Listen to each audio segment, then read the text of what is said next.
Baik, bismillahirrahmanirrahim. Assalamualaikum warahmatullahi wabarakatuh. Selamat pagi anak-anakku, ikhwan dan akhwat yang sekarang berada di rumah, dan semoga kita semua selalu diberikan kesehatan dan nikmat oleh Allah Subhanahu wa taala. Sebelum Ustadz menyampaikan materi pada pagi ini, alangkah baiknya kita berkenalan terlebih dahulu. Seperti kata pepatah, tak kenal maka ta'aruf. Ta'aruf artinya berkenalan. Oke. Perkenalkan, nama Ustadz Ibnu Ubaidillah. Ustadz berasal dari Cirebon, tepatnya di daerah Pleret, mungkin ada yang dekat di situ. Dan Ustadz di sini sebagai musyrif pesantren dan mengajar mata pelajaran tarbiyah Islamiyah. Itu mungkin cukup untuk perkenalan. Kemudian pada pagi ini kita akan membahas tentang tata tertib santri Pondok Pesantren Al-Kautsar 561. Oke. Tata tertib adalah aturan, kumpulan aturan-aturan yang sengaja dibuat untuk mengatur agar kita lebih disiplin dan tertib menjalani kegiatan dan kehidupan di pesantren. Nah, maka bukan berarti aturan adalah mengikat pergerakan kita atau membatasi kreativitas kita, bukan seperti itu. Jika diibaratkan, kita lihat di slide, ada sebuah layang-layang. Ada sebuah layang-layang. Bagaimana layang-layang itu bisa terbang? Pastinya ada orang yang mengendalikan. Kemudian dengan apa layang-layang itu terbang? Pasti ada yang namanya tali. Nah, maka jika sudah di atas, kita mengendalikan layang-layang itu menggunakan tali. Tapi apa yang terjadi jika tali yang mengendalikan layang-layang tersebut putus? Maka yang terjadi adalah layang-layang itu terombang-ambing di udara dan tidak jelas arahnya mau kemana. Nah, maka aturan-aturan yang ada di pondok pesantren dibuat untuk mengarahkan santri-santrinya, untuk menjadikan santri-santrinya lebih baik daripada sebelumnya, yang mana hasilnya nanti akan terlihat ketika kita sudah memasuki usia dewasa dan kita sudah mulai bisa memikirkan apa yang telah kita dapat selama hidup kita ini. Nah, maka yang kita akan pelajari pada pagi ini adalah tentang adab. Maka tata tertib tidak jauh dari adab dan perilaku kita di tempat tidur bagaimana, kemudian di kamar mandi bagaimana, kemudian di kelas bagaimana. Nah, itu bermacam-macam. Maka yang pertama adalah yang paling dekat, bagaimana sih adab kita di tempat tidur. Nah, maka di sini ada yang pertama, yaitu santri mulai menghentikan seluruh aktivitas malam hari pada pukul 21.30, yaitu setengah 10 malam. Jadi semua batasan aktivitas adalah jam setengah 10 membaca doa kemudian tidur. Selanjutnya, waktu tidur selambat-lambatnya pukul 22.00, jam 10 malam tepat, dan bangun tidur pukul 3.00. Nah, maka bagi anak-anakku sekalian yang ada di rumah, mulai dari sekarang kita membiasakan bangun pagi pukul 3. Nah, untuk apa? Banyak manfaatnya. Salah satunya agar kita bisa tahajud, kemudian dari segi kesehatan juga sangat baik bagi tubuh kita dibangun pagi seperti itu. Nah, maka selanjutnya yaitu santri diharuskan untuk mematikan lampu pada saat jam tidur. Salah satunya adalah untuk menghemat listrik, dan juga jika kita tidur dalam keadaan gelap itu akan lebih banyak manfaat kualitas tidur kita menjadi lebih meningkat. Kemudian tidur di tempat tidur masing-masing yang sudah ditentukan dengan pakaian tidur yang menutup aurat. Nah, ini yang paling penting diperhatikan. Jangan sampai kalau bisa kita tidak tidur dengan menggunakan celana pendek atau hanya menggunakan sarung, mungkin bagi ikhwan ya, yang tertutup auratnya.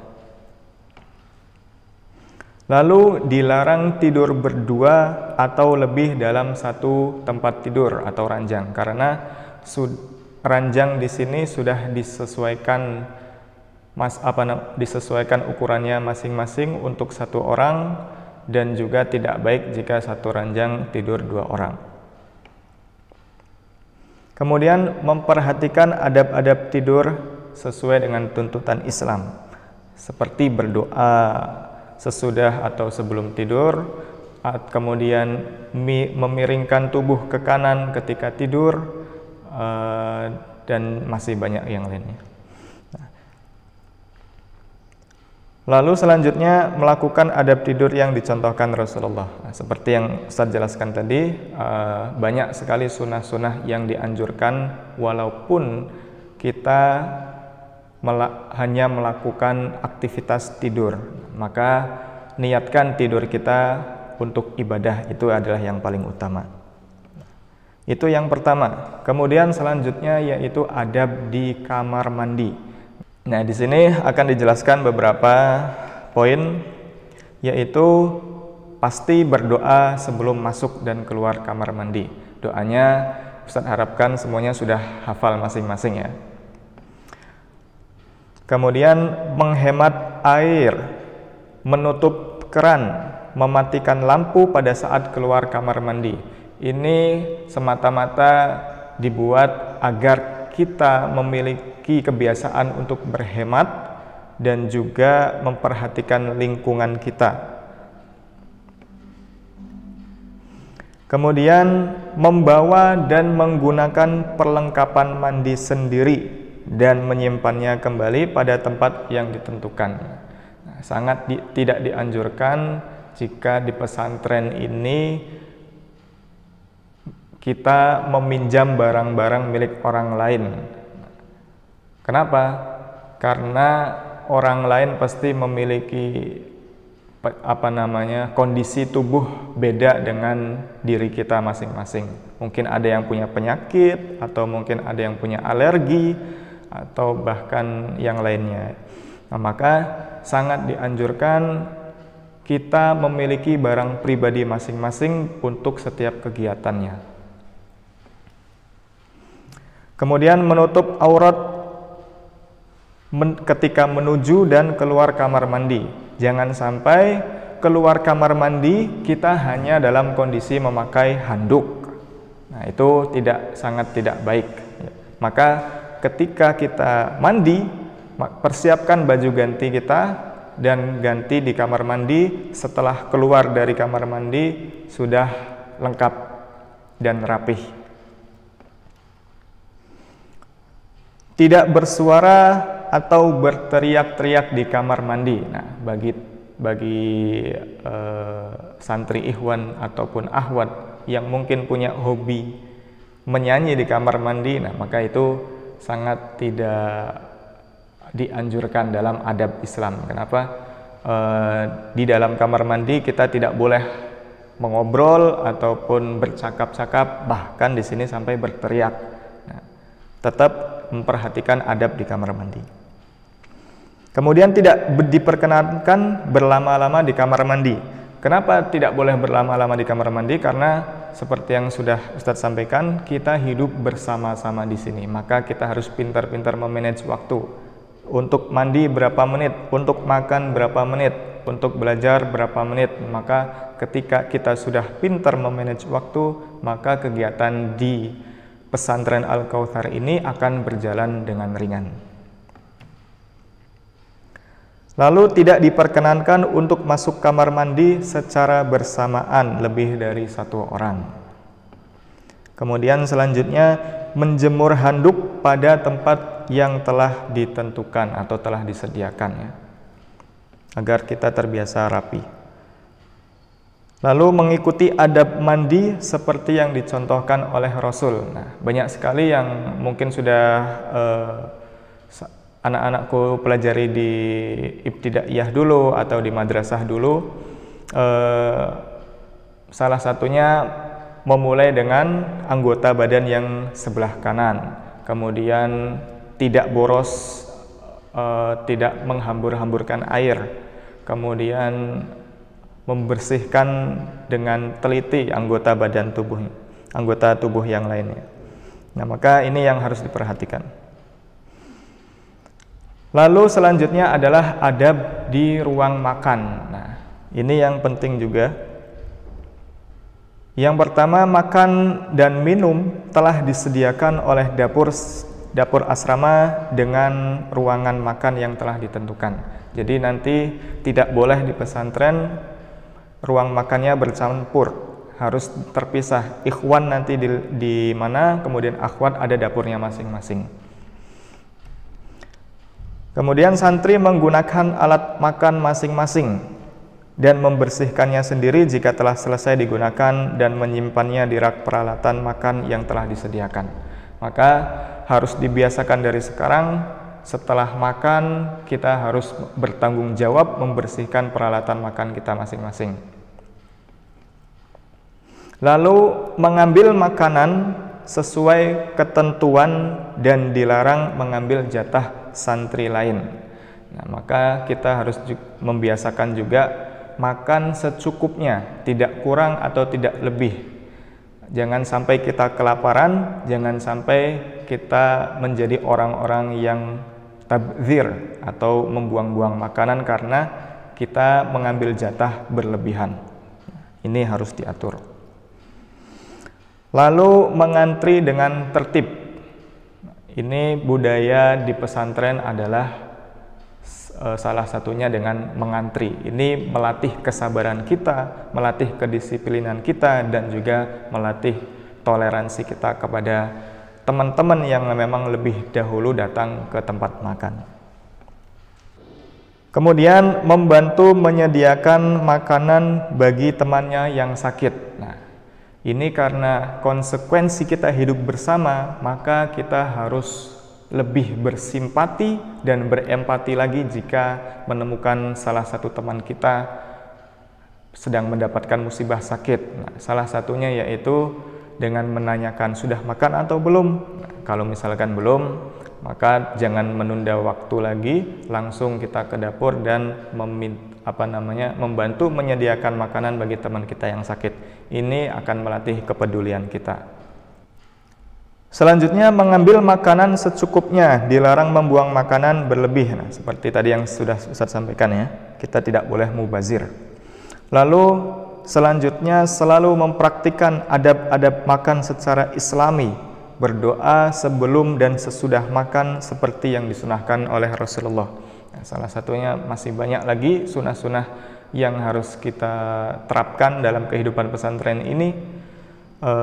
Insya Allah semuanya sudah memiliki dasar-dasar ilmu pengetahuannya. Oke, lanjut yang ketiga tentang kebersihan dan pemeliharaan kesehatan diri. Nah, di sini harus memiliki tanggung jawab masing-masing pada setiap individunya. Kebersihan dan kesehatannya harus diperhatikan. Mandi minimal 2 kali sehari dan keramas minimal 2 hari sekali. Lalu gosok gigi minimal 2 kali sehari. Ini hal-hal yang mendasar ya, yang mendasar sudah diajarkan oleh orang tua mungkin di rumah masing-masing. Jangan sampai ketika di pesantren nanti karena memang kegiatannya padat, lalu kita tidak bisa mengatur waktu sehingga ketika waktunya mandi kita masih makan. Ketika waktunya bersih-bersih kita masih berolahraga. Nah, jangan sampai seperti itu. Maka di situ kita melatih kemampuan manajemen waktu kita. Lalu membersihkan lubang telinga dan memotong kuku minimal sepekan sekali atau seminggu sekali. Jadi anggota tubuh kita, termasuk lubang telinga, lubang hidung, dan yang lainnya di sela-sela tubuh kita. Kuku, rambut, kita harus rajin merawatnya. Minimal seminggu sekali kita potong atau kita bersihkan.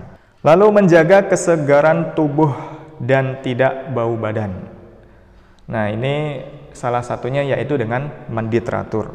Lalu ukuran rambut untuk ikhwan khususnya, ukuran rambut putra rapih dan sopan, maksimal 3 cm, itu paling panjang ya maksimal, dan putri minimal sepundak. Nah, jadi tidak terlalu neko-neko lah. Selanjutnya, menghindari makanan yang mengandung MSG, monosodium glutamat, atau terlalu banyak micin, zat pewarna, bahan pengawet, formalin atau boraks, serta zat adiktif lainnya. Karena apa? Kita harus menjaga kesehatan tubuh kita agar tetap fit dalam setiap kegiatan di pesantren nantinya. Maka dianjurkan selalu memakan makanan yang sehat dari sekarang. Lalu dianjurkan melakukan pemeriksaan kesehatan dan gigi minimal 6 bulan sekali. Dan selanjutnya, santri putra diharuskan mencukur rambut sesuai arahan pengurus asrama dengan tukang cukur yang sudah ditunjuk oleh pesantren. Jadi di sini nanti akan ada ketentuan untuk ikhwan agar semuanya terlihat rapih dan tambah ganteng, maka ukuran rambut kita seragamkan dengan potong rambut cepak. Oke, pembahasan selanjutnya yaitu penggunaan alat, barang inventaris asrama, dan barang milik pribadi. Nah, di sini ada beberapa ketentuan yaitu sudah pasti dan harus, yaitu menjaga dan memelihara pakaian masing-masing. Kemudian mengganti pakaian tidur dan pakaian harian minimal 2 hari sekali. Jadi maksimal pakaian untuk kita gunakan dalam aktivitas di pesantren jangan sampai kita gunakan lebih dari 2 hari. Maksimal ketika sudah 2 hari ganti, atau baju yang sudah kotor langsung kita cuci.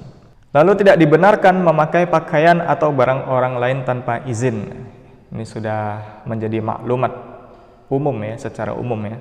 Tidak boleh kita menggunakan barang orang lain tanpa izin. Jika kita tidak punya barang kemudian ingin menggunakan barang teman, maka izin terlebih dahulu. Lalu selanjutnya, menjaga kebersihan sepatu dan kaos kaki.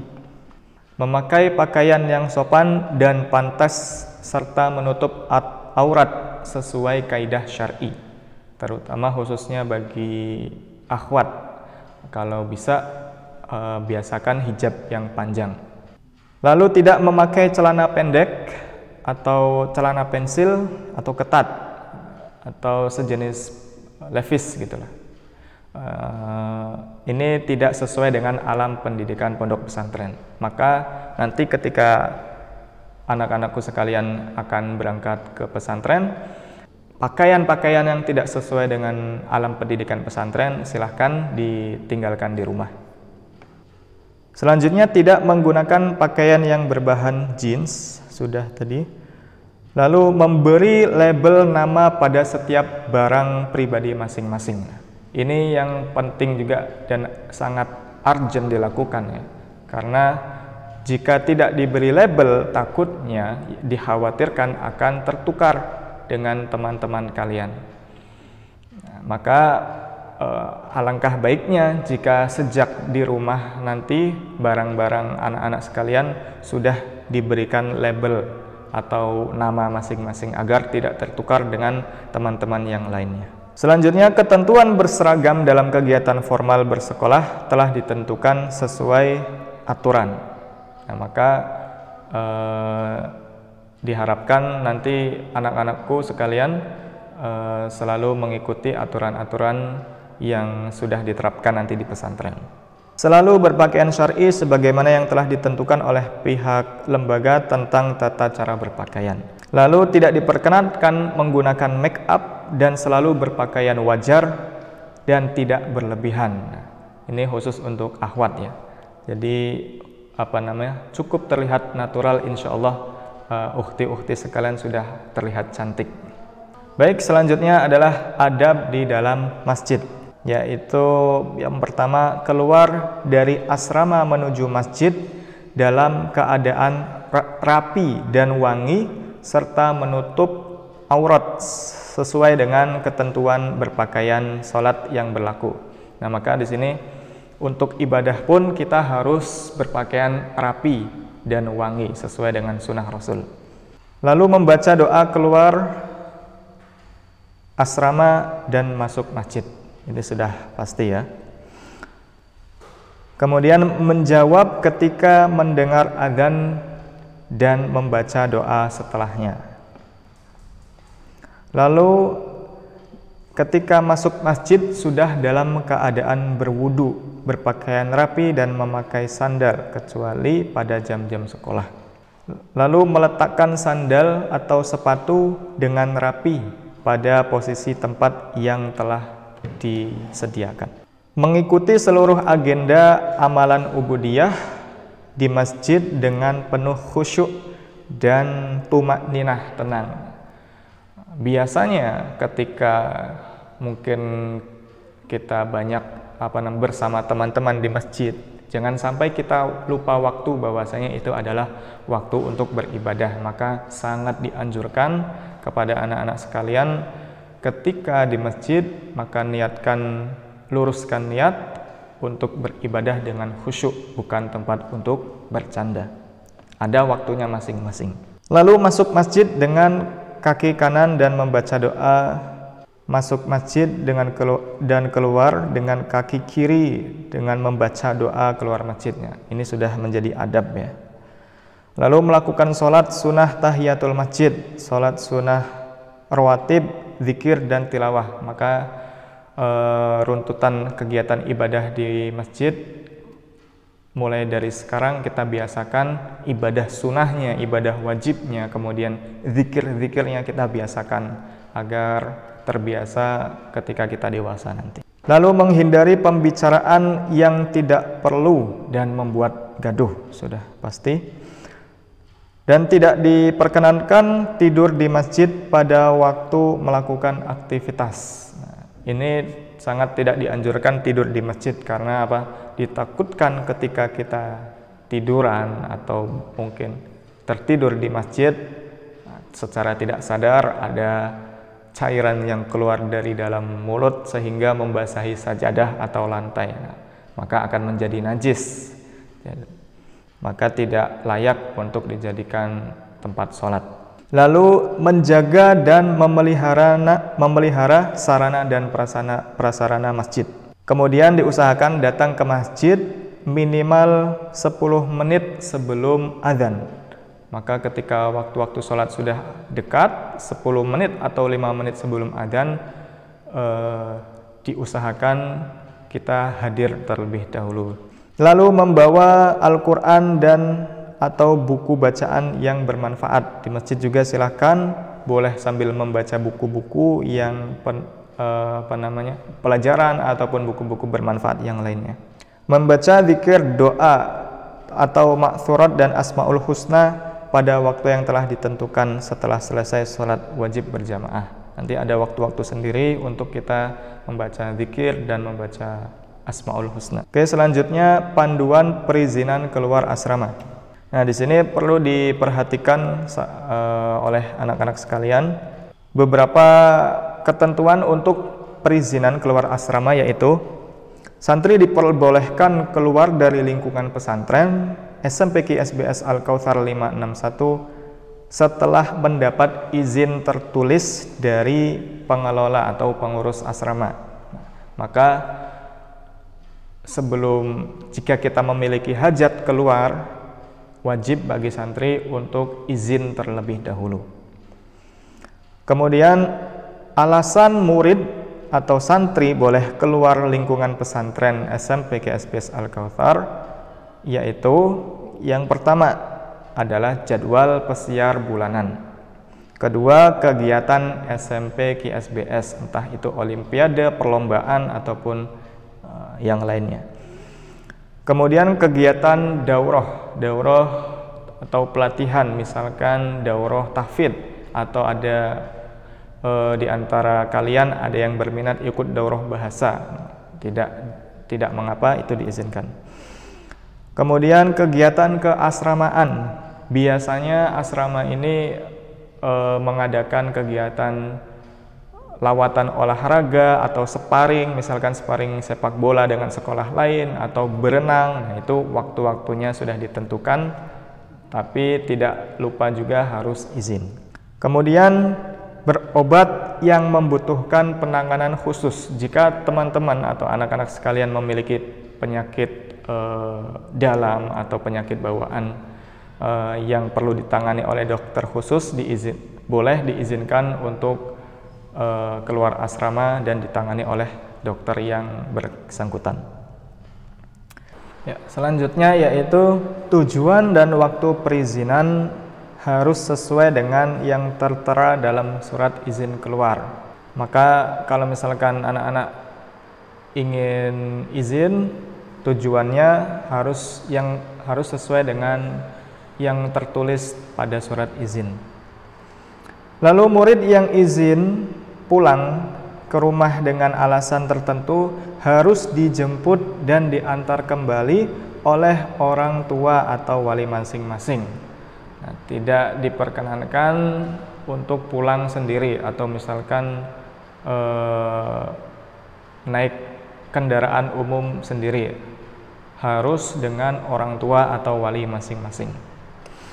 Lalu tidak ada izin keluar pada jam belajar. Diusahakan ketika kalian memiliki hajat akan keluar dari asrama di luar jam pelajaran agar tidak mengganggu kegiatan belajar mengajar.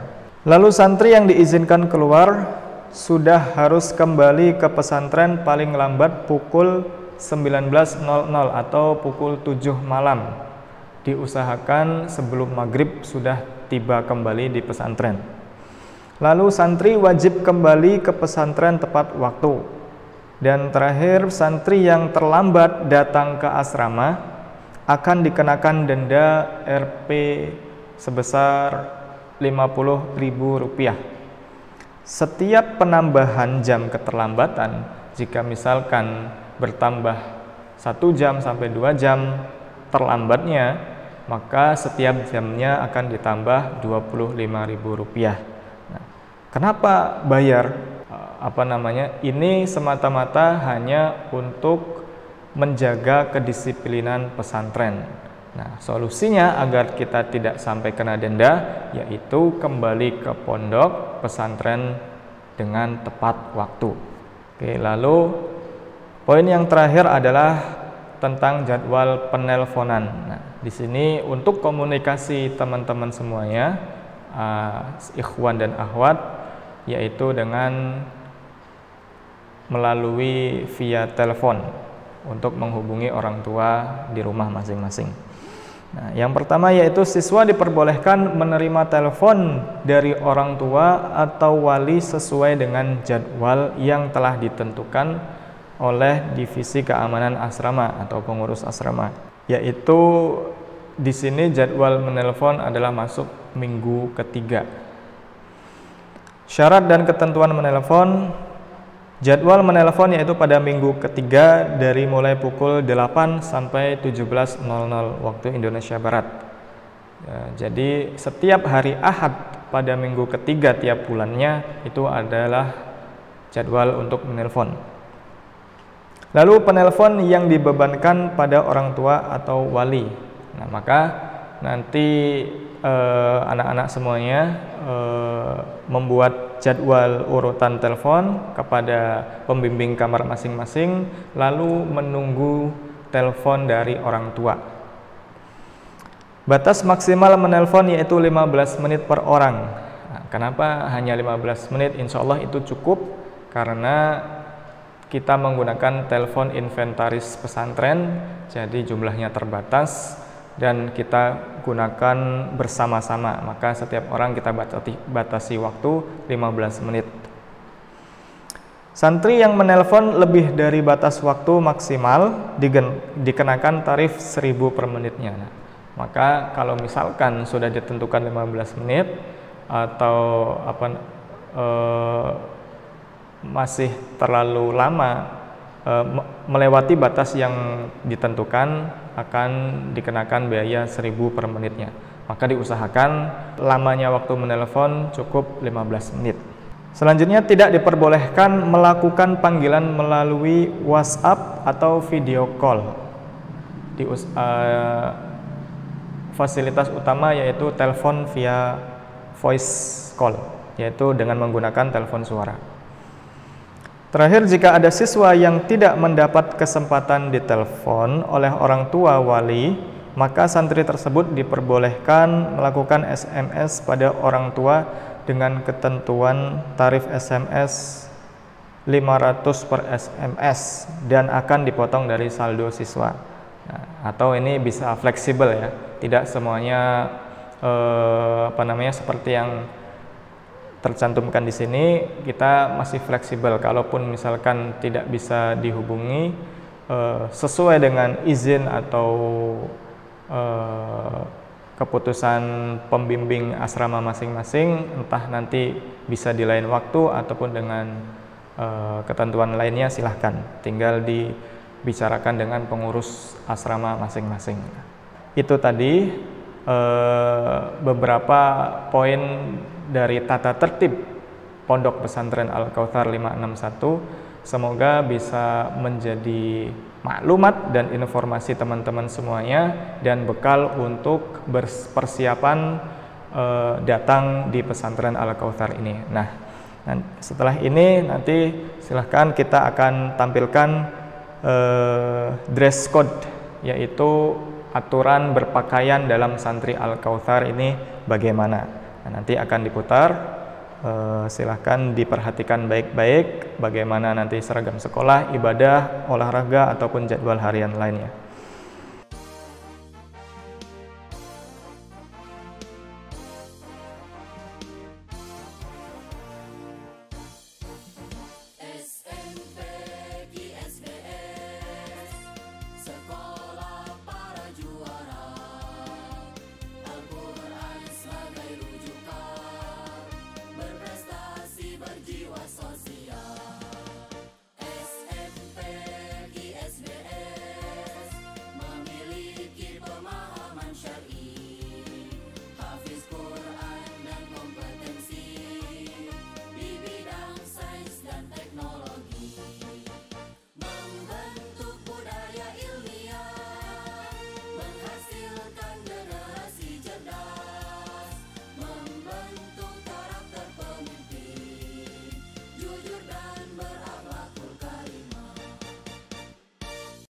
Ya, mungkin terakhir sedikit Ustadz sampaikan pesan. Marilah kita sadari yang jauh itu adalah waktu, yang dekat itu mati, yang besar itu nafsu, yang berat itu amanah, yang mudah itu berbuat dosa, yang panjang itu amal soleh, yang indah itu memaafkan. Oleh karenanya, dosa jangan ditambah, amal jangan dikurangi, cinta jangan dibagi, karena hidup hanya sekali. Sekian yang bisa Ustadz sampaikan. Wabillahi taufik wal hidayat. Wassalamualaikum warahmatullahi wabarakatuh.